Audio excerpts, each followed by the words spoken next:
Merci pour ta présence, Seigneur. Merci pour ton amour. Merci pour ton amour. Alléluia. Gloire au Seigneur. Gloire à Dieu. Est-ce qu'on peut dire Amen? Je dis merci à Dieu ce soir, alléluia, d'être ensemble pour pouvoir écouter bien le conseil de la parole de Dieu. On a été bénis à travers les cantiques, les témoignages. Et puis moi, je sais que l'action du Saint-Esprit, alléluia, est parmi nous. Parce que Dieu veut donner un avenir merveilleux à notre jeunesse, alléluia. Et puis le Seigneur est là ce soir et moi je sais que certains d'entre nous, et plein d'entre nous, nous allons recevoir la parole de Dieu dans nos cœurs. Amen.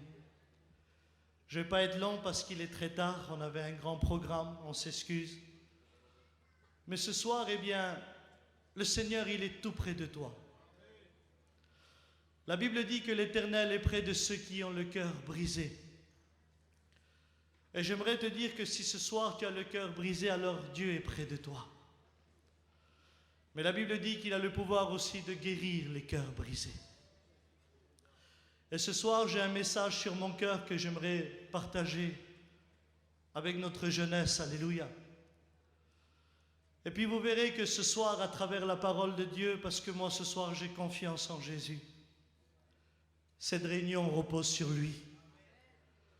Nous on a chanté, on va parler, mais c'est lui le véritable Dieu tout-puissant. Alléluia. C'est lui qui peut te délivrer, te libérer ce soir et changer ta vie. J'ai l'espoir de croire que ce soir, des années de misère vont changer dans ta vie. Je le crois de tout mon cœur, que Dieu va nous donner plein de choses ce soir, à toi qui es venu ici, dans cette retraite spirituelle. Mais avant tout, j'aimerais qu'on lit un verset, alléluia, et ensuite on va prier le Seigneur. Et je ne prêcherai que 5 ou 6 minutes, et on priera le Seigneur ensemble.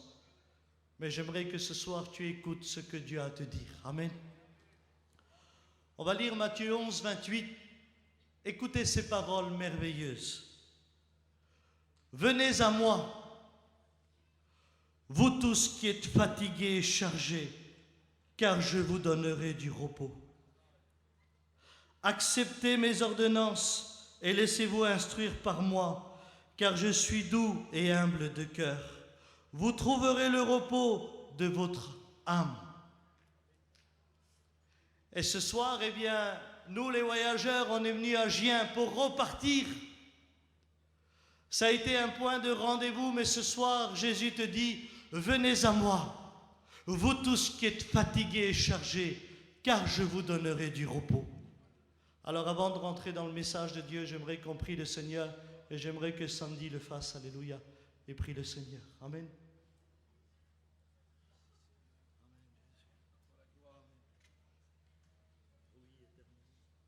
Nous voulons te louer, Seigneur, ce soir et te remercier pour l'action de ton esprit au milieu de nous, pour la manifestation de ta présence et de ta puissance au milieu de nous, Seigneur. Merci pour le mot de Dieu que tu as mis sur le cœur de ton messager. Merci pour la jeunesse, les filles comme les garçons qui sont attentifs, Seigneur, ce soir à ce que tu as à leur dire. Oui, tu es présent au milieu de nous et nous voulons te glorifier, Seigneur. Nous voulons élever ton nom au-dessus de tous les noms parce que ce soir, non pas comme par habitude, mais parce que tu es là, tu vas te manifester, Seigneur. Nous te disons merci dans le nom de Jésus. Merci pour ce que tu as fait. Merci pour ce que tu vas faire, Seigneur Dieu, ce soir. À toi la gloire. Merci Jésus. Amen. Est-ce qu'on peut dire Amen? Venez à moi, vous tous qui êtes fatigués et chargés, car je vous donnerai du repos. Et j'aimerais vous dire, lorsque Jésus a vu ce peuple en lui, il n'a pas vu des hommes avec des sacs à gravats et des femmes avec des valises, non? Mais il a vu des hommes et des femmes fatigués de la vie, incapables à la vie de Dieu, délaissés, abandonnés du peuple, mis à part de la société. Alors il a fait un cri d'amour. Venez à moi, vous tous qui êtes fatigués et chargés, car je vous donnerai du repos.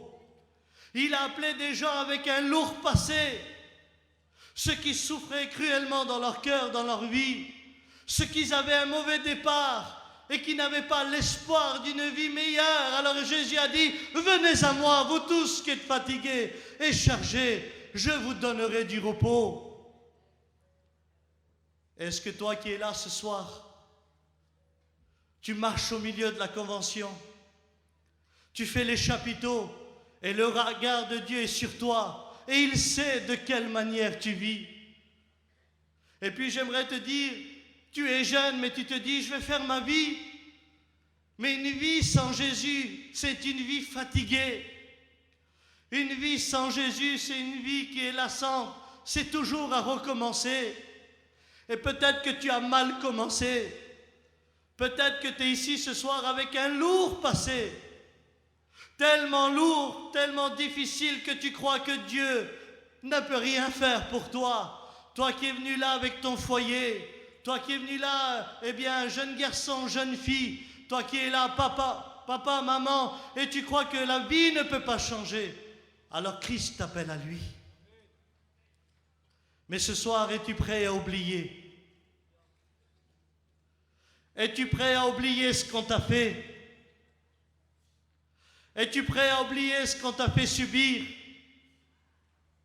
Es-tu prêt à oublier ce qu'on a fait à tes parents?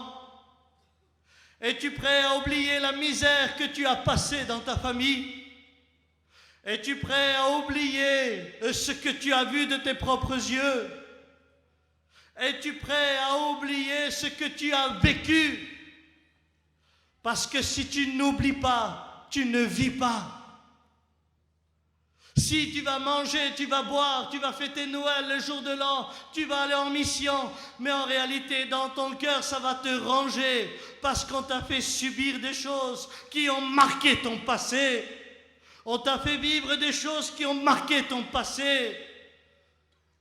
Tu es peut-être une fille abandonnée alors que tu as donné tout ton amour en espérant le mariage, mais on t'a délaissé.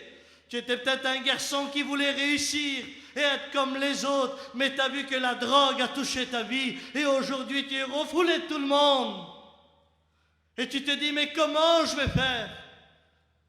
Peut-être que tu as su que tout jeune tu n'avais plus de père, plus de mère.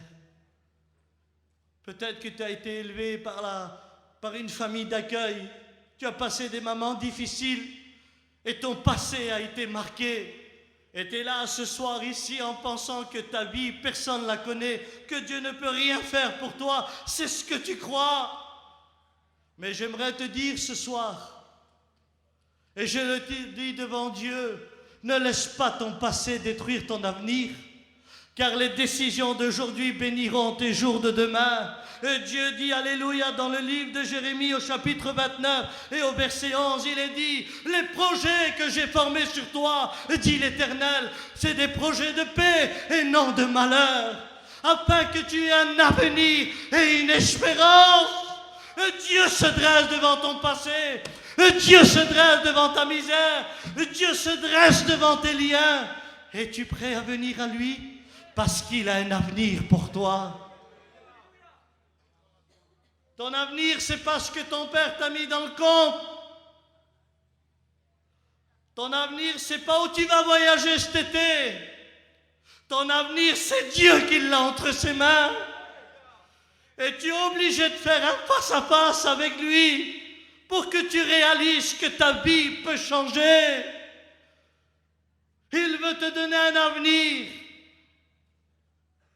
Et un avenir, c'est pas une soirée bénie. Parce que le cantique là qu'on a chanté, j'ai trouvé un véritable ami. Tu as été béni, mais cet ami-là, il est fidèle de rester avec toi. Est-ce qu'en réalité, tu es prêt à être délivré?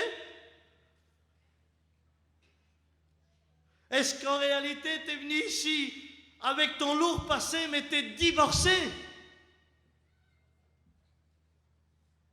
Parce que les choses que tu n'arrives pas à oublier ont détruit ton foyer.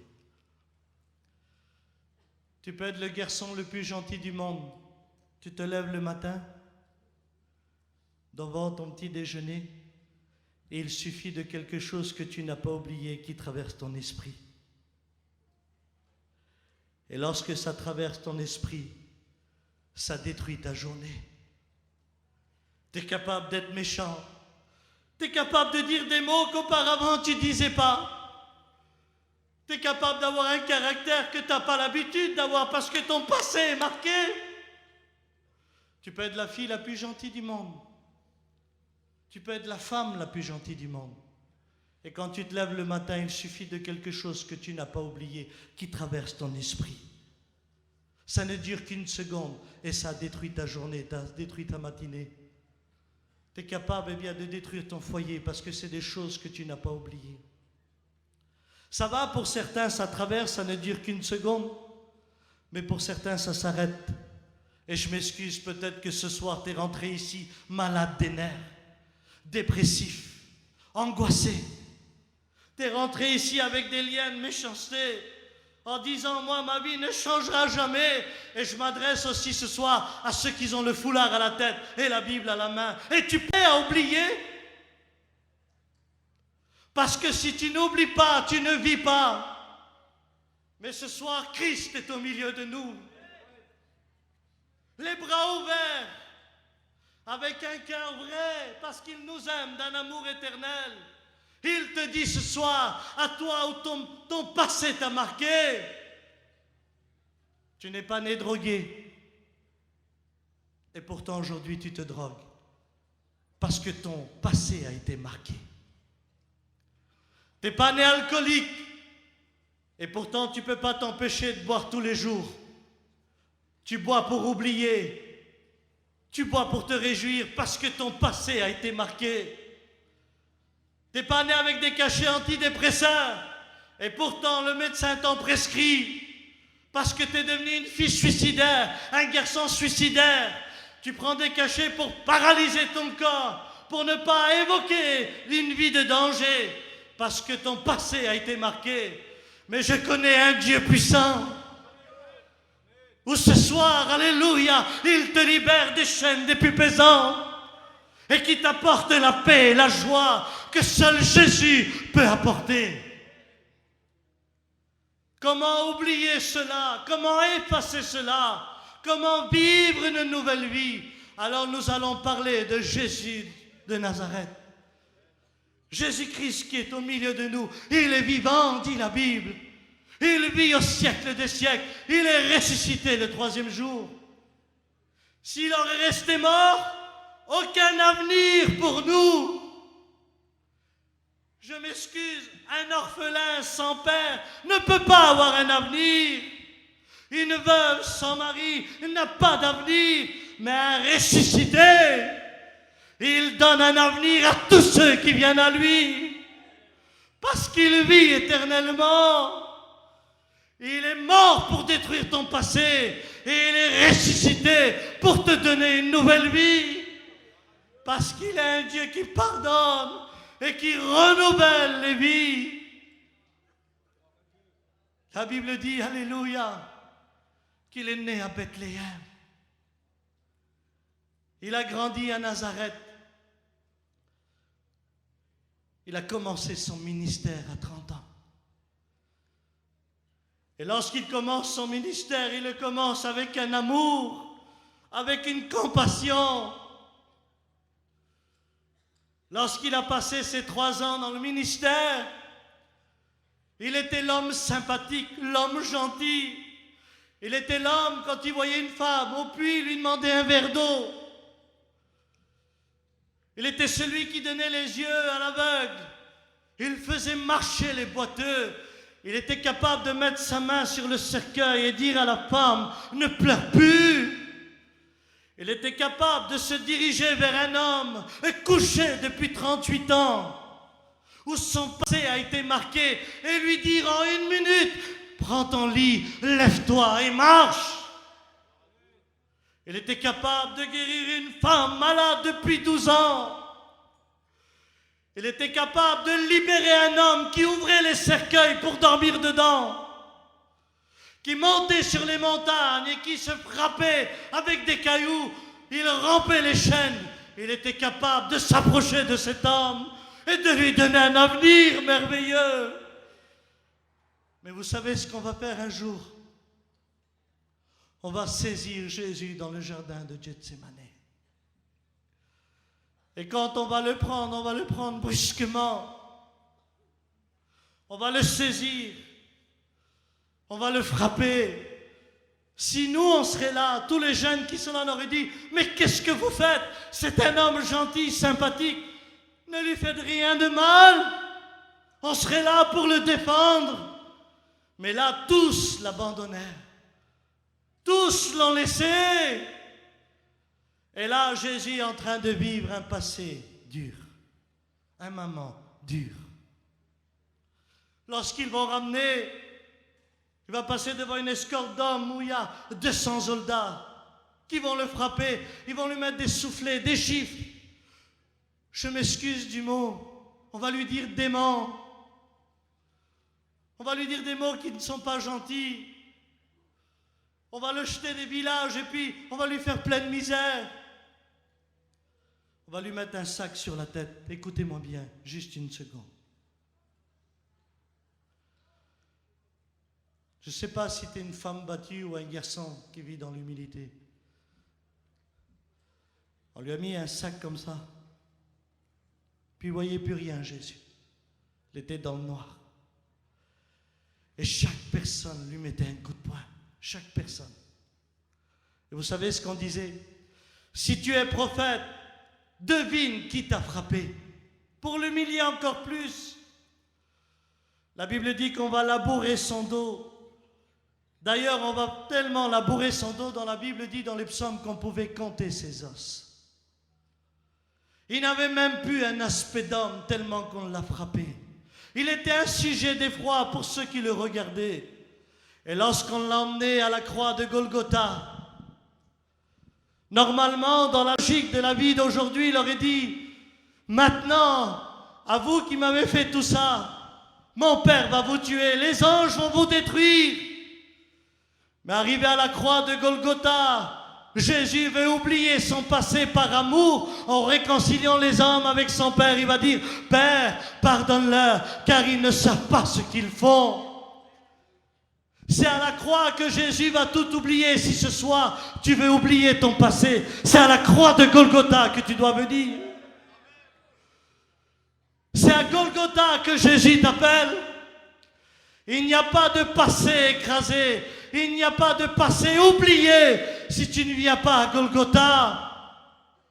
Maintenant, je réalise lorsque l'apôtre Paul a dit « J'ai crucifié la chair avec tous ses passions et tous ses désirs. Aujourd'hui, ce n'est plus moi qui vis, mais c'est le Christ qui vit en moi. » Voilà une nouvelle vie. Et ce soir, Jésus veut te la donner.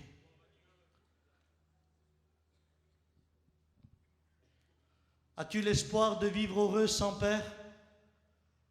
Dieu peut le faire. As-tu l'espoir que Dieu répare ton foyer et te faire oublier tout ce qu'on t'a fait, tout ce que ta femme t'a fait, tout ce que ton mari t'a fait? Dieu peut réparer ton foyer. As-tu l'espoir d'être délivré? As-tu l'espoir d'une vie meilleure? Oui, Christ peut le faire. Mais ce soir, je m'excuse, mais c'est dans le rôle de la convention. C'est vrai que Jésus peut venir vers toi.